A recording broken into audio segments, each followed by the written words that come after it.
Everyone pays homage to the cult of connection, where constant contact is the new religion. A talking point I've seen flying around the internet is that loneliness is becoming an epidemic, with millions reporting feeling more isolated than ever before.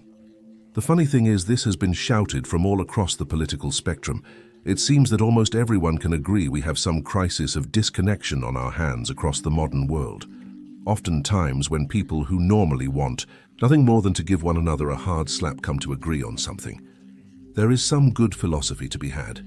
And one interesting take on the current collective sense of isolation comes from Carl Jung, who surprisingly viewed loneliness not just as a problem, but as essential for psychological growth. He makes a point of critique that challenges our modern obsession with constant connection without invoking excessive nostalgia for the past. He observes that our habit of sacrificing authentic solitude for the sake of maximizing social engagement has robbed us of a deeper kind of personal development, one that can only emerge in moments of genuine aloneness. Our habit of sacrificing authentic solitude for constant digital connection has robbed us of deeper personal development, and today we will unpick Jung's counterintuitive wisdom on loneliness. Get ready to learn why avoiding loneliness can stunt your growth, how the shadow self emerges in isolation, and whether there's a critical difference between being alone and being lonely. Bear in mind I'll be unable to cover every aspect of Jung's thought here, and also that the question of loneliness is such a complex and multifaceted one that any succinct answer to it will inevitably leave a lot out. Additionally, while I won't have time to look at in-depth critiques of Jung's views here, it is important to remain critical when absorbing his ideas. But without further ado, let's crack on, starting with the very idea of necessary loneliness and its relevance to psychological growth.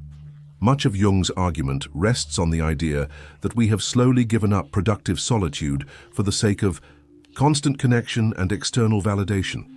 So let's start by defining what he means by necessary loneliness and how it relates to his concept of individuation. The idea of individuation is actually pretty hard to pin down in terms of identification. It is very much you know it when you see it. A person who has integrated their shadow aspects shows clear signs of individuation, as does someone who has reconciled their personal unconscious with their conscious mind. So rather than giving necessary and sufficient conditions, there are instead a few key characteristics Jung identifies as central to the process throughout his essays. It is not that all experiences of productive loneliness contain all of these, but rather that together they describe a sort of family resemblance between authentic solitude experiences, to borrow a term from Wittgenstein. First, Jung sees loneliness as the gateway to connecting with the unconscious mind.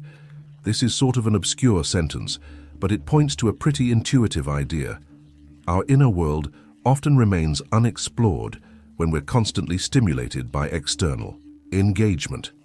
Jung himself demonstrated this when he retreated into relative isolation after his break with Freud, spending long periods alone that led to his development of analytical psychology. There is not much question of any individual finding their unique path without spending time away from the collective voices of others. It is just needed. On the one hand, this aspect of solitude has been criticized rather heavily. It has been seen as antisocial or even morbid. While Jung recognizes this critique, and certainly doesn't want to idolize every form of isolation, he also thinks this is one of solitude's greatest strengths. Though Sartre was an enormous fan of social engagement, he also thought being constantly with others can be an awful lot of pressure. It is easy to feel the crushing weight of others' expectations when we never step away to discover our own authentic voice. If you want to help me make more videos like this, then please consider becoming one of my very kind patrons. You'll help me and gain access to occasional exclusive content. The link is in the description. One of the great paradoxes of the modern world is that despite more ways to connect, genuine connection is rarer than ever before. So much so that the World Health Organization has actually declared loneliness a global health concern. Young people are reporting being lonelier than ever before, and the number of close friends people have has dropped precipitously since the 1990s. Additionally, Many observe a nebulously defined erosion of community over the past century. It's difficult to say exactly what this is, but if you talk to anyone over the age of 60, they tend to mention how much people used to know one another, how people spoke to their neighbors, and how they perceived a generally higher degree of public trust. This may just be nostalgia on their part, but I'm inclined to give it some credit, given just how ubiquitous this particular observation seems to be.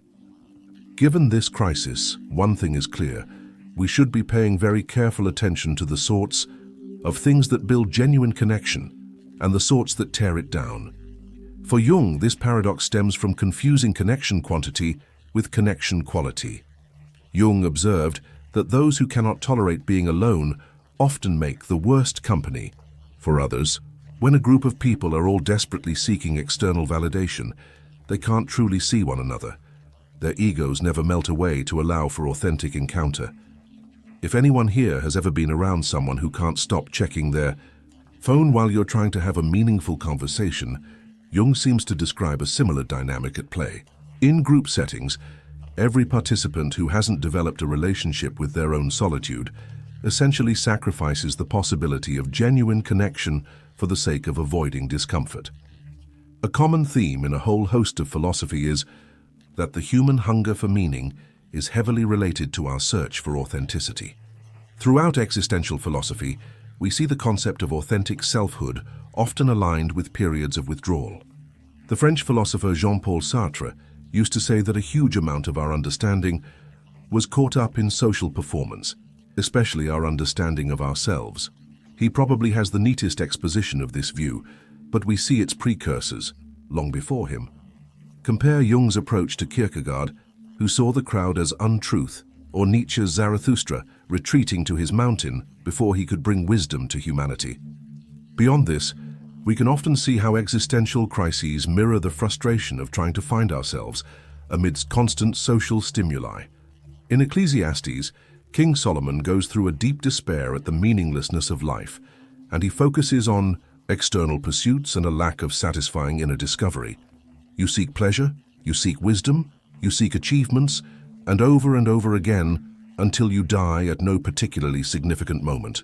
In Albert Camus' The Myth of Sisyphus, the cycle of endless activity without reflection is partly distressing because it flies in the face of any sort of self-knowledge. All through existential philosophy, we see the concept of meaning often closely aligned with introspection, and a lack of meaning associated with constant outward focus. When someone asks, "Who am I really?" they seem to be requesting an answer. That can only be found in solitude, a point in life where they can sit with themselves and say, "This is what I truly am, at least up to this point, and this is a job Jung thinks necessary loneliness is very well placed to do." Therapeutic models, where they say that when we feel isolated, we should immediately reach out and reconnect. Attempting to sit with loneliness or find value in it is tantamount to wallowing. This is the basis for many modern interventions. But, in many ways, this commitment to constant connection in existential matters is pretty esoteric. Friedrich Nietzsche used to say that life's meaning or lack thereof is not so much found in others or in isolation, but stands in the tension between the two. This is because he primarily conceives of life's meaningfulness not as a social judgment about life, but rather a sort of internal resonance with existence. For him, the person who questions whether life is meaningful only when they're with others is approaching the matter backwards. Their feeling of meaning is instead the reward someone gets for having developed a strong and integrated self. Here, the sense of fullness falls out of some prior condition. It is not that life's meaning comes from others, but rather our ability to genuinely connect with others emerges from our willingness to be alone with ourselves. So what can we take from Jung's perspective on necessary loneliness? Well, Jung would probably want us to first become conscious of our reflexive avoidance of solitude. Many of us are already partially aware of this. We're sometimes reminded of it when we feel anxious without our phones or uncomfortable during moments of silence. But are we surprised that many of us struggle with genuine connection, considering that we often do not have the foundation of self-knowledge that comes from productive periods of being alone? In contrast to this, Jung encourages us to adopt periods of intentional solitude, even though it might seem counterintuitive from the outside. Here we are encouraged to look outside the totalizing force of constant connectivity and ask how we can develop a relationship with ourselves through necessary loneliness. This is not an imposition to become hermits, nor is it just a trite suggestion to love yourself, because Jung does not pretend that it is nearly that simple. If we look at how he thinks productive loneliness grants self-knowledge, it's actually a rather involved process. It includes confronting our shadow aspects, integrating unconscious material, and developing a relationship with parts of ourselves we typically project onto others. It is a much clearer, practical idea of authentic growth than that given to us by many other philosophers. It is one of the most detailed psychologies of inner development out there, and in some ways I think it is one of the most hopeful. As we said earlier, it provides a less superficial way of approaching existential philosophy. Cultivating a relationship with our own loneliness is difficult and may rub against our social expectations. We may feel guilty or like we're being antisocial. But if Jung is right, then embracing periods of solitude may be the very thing that allows us to form more meaningful connections with others. It can bring us closer to our authentic selves and paradoxically closer to genuine community. At the very least, his counterintuitive wisdom on loneliness is worth some firm consideration. But if you would like to learn more about Jung's approach to the unconscious, then click here to look at my analysis of his concept of the shadow. I hope you enjoyed this video and have a wonderful day.